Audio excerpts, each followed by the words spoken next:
Do you always feel like you are trying to change your behavior so that you can have a better opinion of yourself? This is how I used to operate all the time. I would feel bad about something, about myself, biting my nails, binge eating, whatever it was.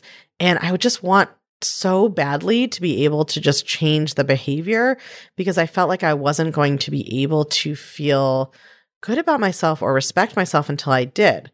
But the only technique I knew was shaming myself, and that never fucking worked. And so it was just an endless cycle of like vowing to be different and not really having any idea how, and then shockingly, not really being able to change. That is super common, and it's because we don't understand how our thoughts impact and create our behavior.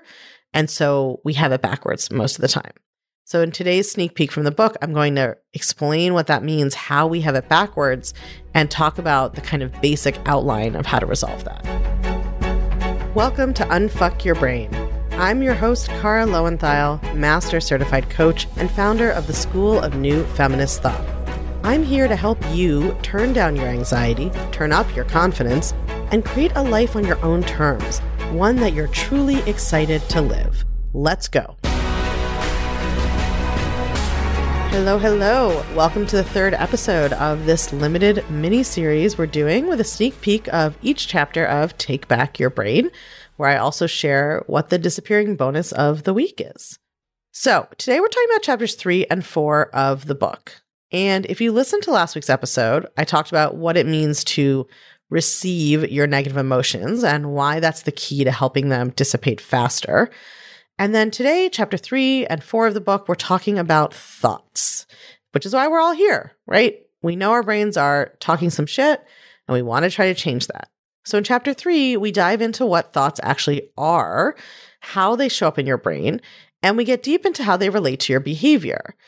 Most of us have this completely backwards, right? We come to coaching because we want to change our behavior in order to change our thinking, or our thoughts, or our self-perception, our self-image, our self-esteem, however you call it. So someone will come for coaching, for example, and they'll say, I really hate how my hands look because I bite my nails.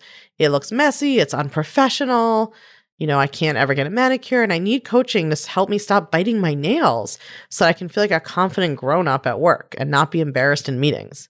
This hypothetical person, but you're all going to be able to plug in something similar for you, wants to change their action to make their brain think a different thought about them.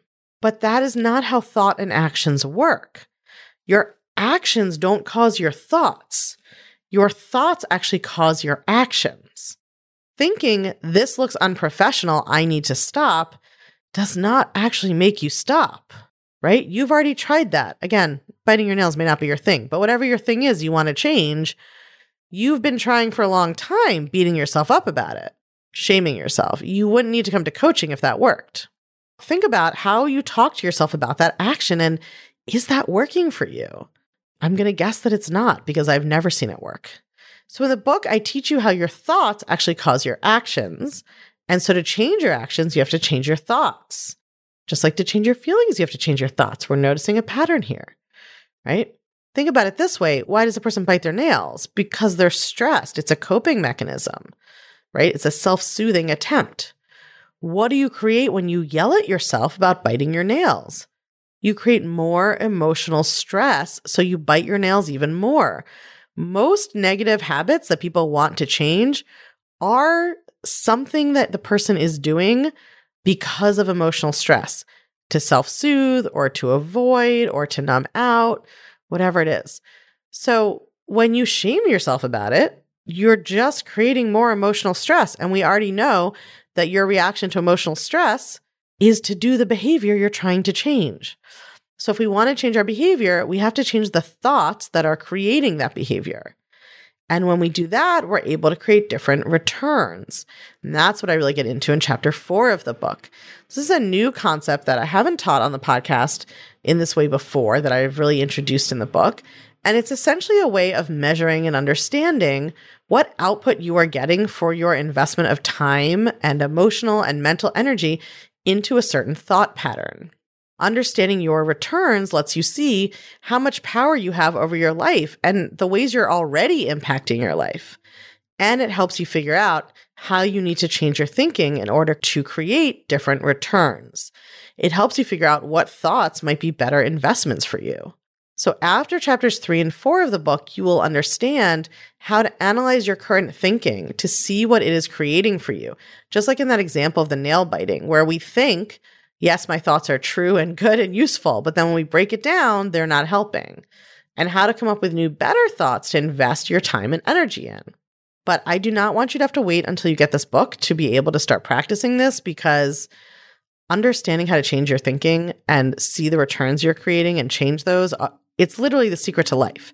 And if you start doing this today, in the next 6 weeks, by the time the book comes out, you can already have dramatically reduced your negative emotion and increase the positive, helpful thoughts that you're thinking. Like, your behaviors and habits and actions can be really different in 6 weeks. I'm not saying they're going to be perfect, but you can make significant progress. So that's why when you pre-order Take Back Your Brain this week, and this week only, you will get a guide on how to coach yourself that you can start using right away before the book even comes out. This is an instant access bonus. As soon as you place the pre-order, you'll be able to access this guide. It is a concise how-to, step-by-step guide to coaching yourself so you can start practicing that new skill and changing your thoughts right away. If you already pre-ordered, you're already getting this guide. You don't have to do anything else. It's going to show up in your email box. If you haven't, you're going to want to pre-order the book this week. You have to pre-order by midnight Sunday this week, April 14th, to get this guide to self-coaching. And if you pre-order this week, you're going to get all the remaining bonuses I'm going to release. Next week, I'm doing a bonus on how to do a social media detox. We've got a workbook on releasing perfectionism coming up, a list of my favorite money mindset beliefs, so much good stuff. So pre-order right now so you get this guide on how to coach yourself, plus all those other bonuses when they roll out. You can go to unfuckyourbrain.com/book or text your email to +1 347 997 1784. +1 347 997 1784. If you just want the book and you don't want any bonuses, you can always pre-order wherever you usually get your books. But if you want the bonuses, come pre-order with us. And if you are an international listener, we have a way for you to get your bonuses too. If you are in the UK, Australia, or New Zealand, we have a link to the version that's coming out in your country. So wherever you're living, you want to go to unfuckyourbrain.com/book. And I'll see you on Thursday for our 3rd episode in the Feminist Mindset Principles. This one is about the 3 premises of self-coaching. So it'll be a perfect fit with this self-coaching guide. Go and pre-order today. unfuckyourbrain.com/book or text your email to +1 347 997 1784 and the code word is book.